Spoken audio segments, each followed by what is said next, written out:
In 2016, a hit and run took place here on Merrill Road after 61-year-old Helen Schafer was seen going to this corner store the night she was hit.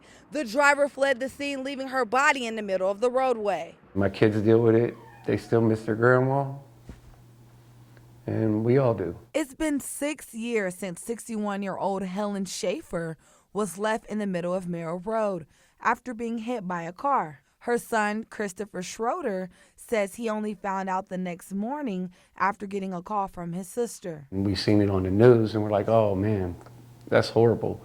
And the next thing we find out, it was my mother. It just gut-wrenching. It just hurts so bad. It's even hard to continue even going. But he found a piece of hope when detectives identified a car that could have been involved in his mother's hit and run. Come to find out, it was the car with my mom's DNA on the car. The cops said that they went through, they checked everything, and the only DNA came from her and her family. But DNA alone wasn't enough. The owner of the vehicle says she was not driving that night. She says she loaned her car to someone she met but did not know their name.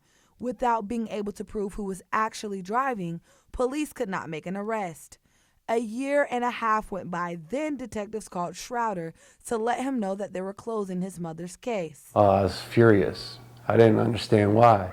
But deep down inside, I knew why, because they got nowhere, no leads, no nothing. But that wasn't going to stop him or his family on their search for answers. The Schroeders started working with the Project Cold Case. They put my mother on the playing cards and everything, just to try to get the word out so people see. Hoping one day someone would come forward.